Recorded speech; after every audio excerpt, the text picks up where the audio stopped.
How I feel about the UK's educational system. Hello, my name is Oliver and welcome to episode 71 of the 100-day upload series, where I upload every single day for the first 100 days of 2026.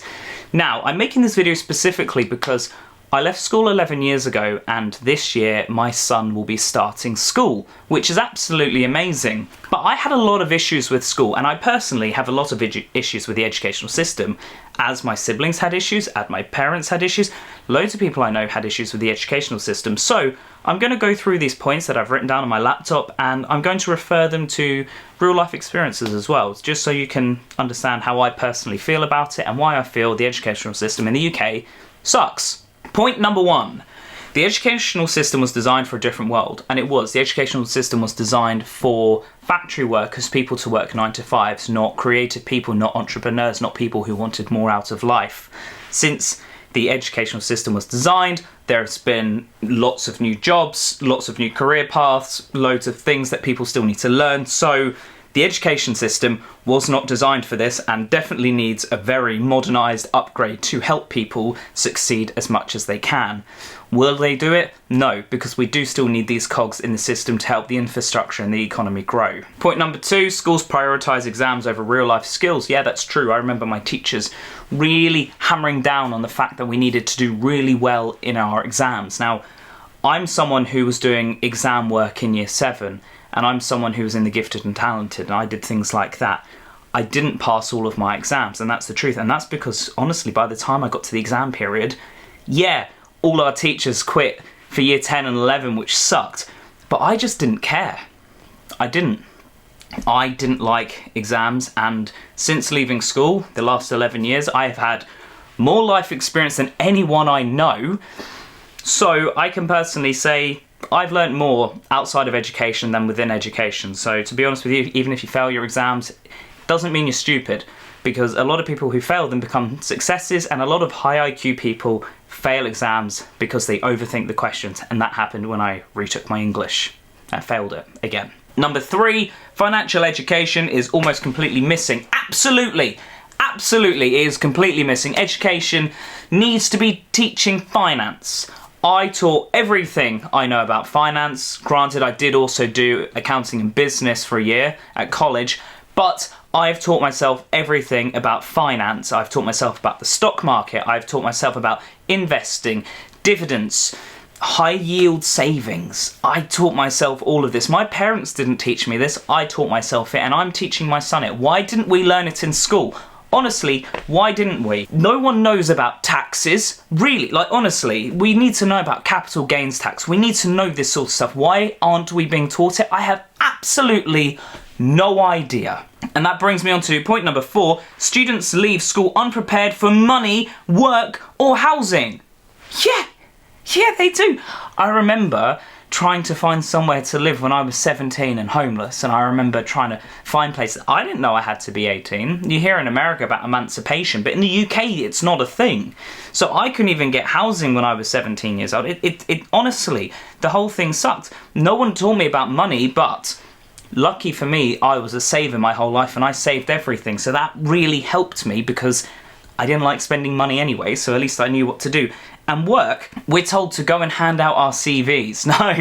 No, that's not how you apply for jobs. And to be honest, these days, most jobs are made by knowing someone who's already got that job or you're within that industry.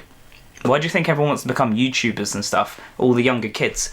Because it sucks being an adult. Point number 5, creativity and curiosity is often discouraged. Now that is completely true. I'll give you a great example of it. 2 great examples. Number 1, we had to write a paper basically on an experience that we had over summer, and I had just been to Canada to see family, and I wrote about riding the back of pickup trucks, riding quad bikes, doing all this amazing stuff, and the teacher marked me down because it's a great story but it's not real. What do you mean it's not real? Are you serious? Yes, I did do this stuff. Yes, I did. Yes, I did burn a chair on a bonfire. So I got marked down for my personal experience in Canada, which honestly sucked. And then another one, I failed my English exam over this question. The question was, it was about the Loch Ness Monster, and we had to describe the Loch Ness Monster. This was me retaking my English exam. We had to describe him as scary, and I described him as misunderstood and confused, which did fit the narrative. but that was too creative and I failed. Honestly, it fit everything they said. Just, you look at it with a different set of eyes and you're wrong. Simple as that. So, it is discouraged and it sucks because when my son goes to school, I want him to have all his creative juices flowing. I want him to be able to do whatever he wants and build whatever he wants and do everything. And there just isn't the ability to do that in the British educational system whatsoever. Point number 6, success is measured too narrowly, and that is completely true. They define success as the grade or the mark you get, and you get slandered, honestly, if you don't do well enough. Sorry, I don't know how that works. You know, you could be doing something with a project and, you know, you should be getting a good mark, but you don't because you missed this tiny thing, but you did these 10 other things that that person didn't do, but he gets an A because he, you know, following the narrative, honestly, I think it's the worst thing you can possibly do. I think everyone should be able to be unique and creative in their own rights, and success, it doesn't matter if you get 100 out of 100 or you get an A, or I don't know what the grades are at school, 1s or 6, I don't know, just, they changed it all. They don't do ABCs in the UK anymore, but I don't think that should be success. I think each student is different, and we should all, well, we, the new students, should all be able to explore themselves creatively, and they should be able to succeed in their own rights and thrive in an environment that works for them, and that just isn't the case. Point number 7, academic routes are treated as superior to practical routes. Yeah. You need to do amazing in your exams. You need to know this. You need to know Pythagoras' theorem to work at McDonald's. Like, really, right? It's absolutely bizarre. They make out that university is the only route you can take and you need to learn all this stuff, and that's just not true. I agree for university for things like doctors and nurses and lawyers, I get that, I do. But most things you can learn online. Most things don't require what you learnt at school. Amazing, right? The routes that you want to take. There's a great example of a scientist I know. So my dad's best friend is a scientist, and he's worked with like the Hadron Collider, and he's worked with really high up scientists. Like, he is really known. And it was great. He was telling me the story about, he was in this room, I think Stephen Hawking was there and stuff. It's like those sorts of scientists. They were all talking about like their qualifications they got. And then Ben, he was like, oh, I got a D in science at school. That was Ben. But he wanted to do science at the newspaper, and it just went from there. And he's done amazing. And he's written a book actually called How to Build a Universe. And he's one of my dad's best friends. So go check out his book. Big shout out to him. But it's amazing that so many people really believe that the success route is what you need. You need to do good at school to have any sort of success in the world. It's complete lies, utter lies, and school should teach you correctly for that. Next point is trades and vocational paths are undervalued completely. I think we should learn electrical work stuff. I think we should learn plumbing, and I think we should have learned bricklaying at school. Seriously, we don't know this stuff. I know some of it because I taught myself.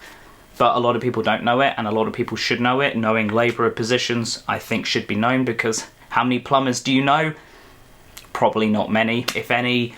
Could you go and replace a toilet? I personally could, because I know how to, but a lot of people couldn't do that sort of stuff. I think we should have learned those sorts of things. There's lots of other parts we should have learned as well. Even if it was just a slight touch on the subject, you have no idea what effect can make on someone. One sentence in school could change someone's path and what they want to do and their vision. So I think everyone should be taught everything, really. Pressure starts too young. That's true. My son's going to school. He'll be 4 when he starts school. 4 years old. And that scares me. I don't want him to go to school yet. I think he's not too young. I think he's too smart to go to school. I have very much looked into homeschooling, and I would love to homeschool my child. I gotta work. I gotta make money. Unfortunately, I gotta put a roof over his head. Otherwise, I would genuinely homeschool him. I personally feel that my son is too intelligent to be put into reception at school. And that's not a lie. I've got evidence of this sort of stuff. We went to view a nursery yesterday, and the nursery was full of children his age, and they were just like, you could see he was different, my son, and it shows quite a lot, and my son needs to be pushed creatively to the correct way. Like, I'm really proud I have an intelligent child, and I will shout to the moon how smart he is and how great he is. I just won't ever put the pressure on him for it, but I do think he should have the ability to grow and express what he likes. And he's not going to get that in school, and I'm really scared about that. Next point, mental health support in schools is limited. Completely. I had no support in school. I should have got support in school. Trust me, I really should have got support in school, especially with social services coming into school. For my family, I definitely should have got support, and I got none. So there should have been mental health support. There's none, pretty much. So I'm sorry if you have any sort of mental health conditions or you're going through some stuff at home. There's just not the support for it. Next point, students are labelled early and carry it for years. Yeah, I noticed this, if you get the lower marks when you're young, like when I was in school, we had different tables, right? We had the tables of like the smart kids, then the medium kids, and then the non-smart kids, right?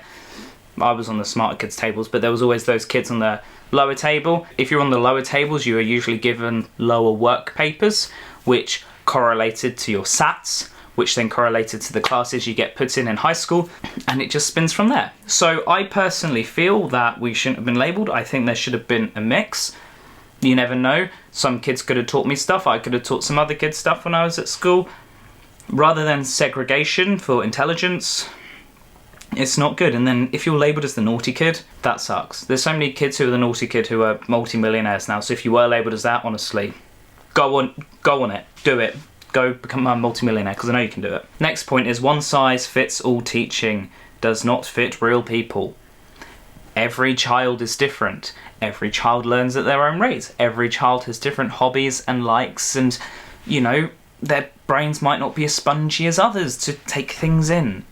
Everyone is different, and I think a smaller classroom is better. I think a classroom without too many kids in is better. When I was really young, there was 10 people in my year 2 class, and honestly, that was a better environment than when I moved to another school and then there was suddenly 33. Big difference. So personally, one size fit all teaching isn't great, but smaller classroom velocity is better, because obviously the teacher will be able to tailor and cater to children easier, I guess, and be able to tend to all their needs, rather than that's it because there's lots of you. Teachers are underpaid and overworked. So 2 things. Number 1, I remember when I was at school, teachers would tell me like they bought things with their own money. One teacher told me that each child is designated £2.30 per year for equipment, i.e. pens, pencils, books, things like that.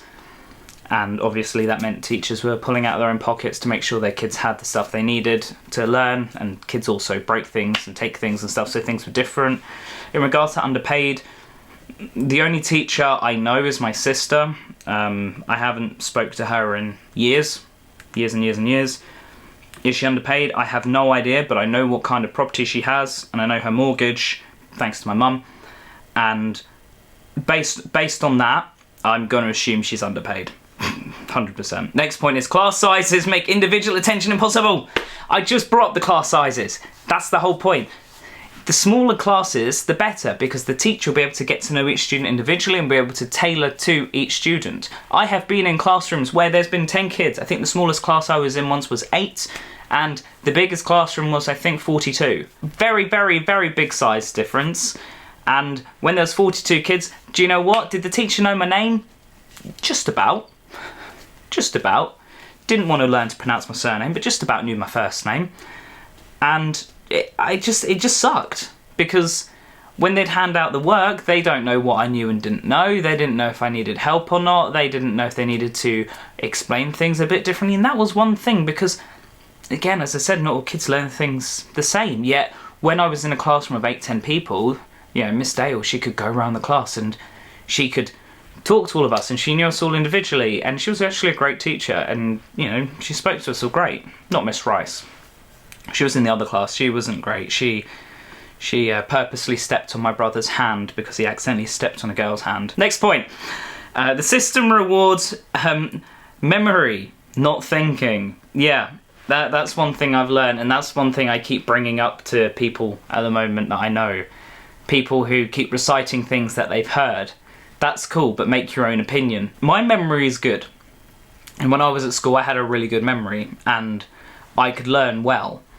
But I could also think, And that was a big difference because we were all in a classroom, we were all learning together, but I was able to think outside the box and be able to work out, for instance, the circumference of a circle using a square, things like that. You were able to do those sorts of things. Could I do that today? I literally haven't done it in like 12 years. Don't put me on the spot. It was, the thinking bit was the bit that helped me, the creative bit that helped, but that bit gets crushed, gets squished down, because memory, if you can remember that book and you can remember everything in the book, and then it asks you a question about something that happened in the book and you can answer that in a test, awesome. They don't care about the thinking, they don't care about anything that's in your brain. They just care about how much knowledge can you take in before you go to your next class. They don't care, no one cares. The next point is real world skills are learned too late or never.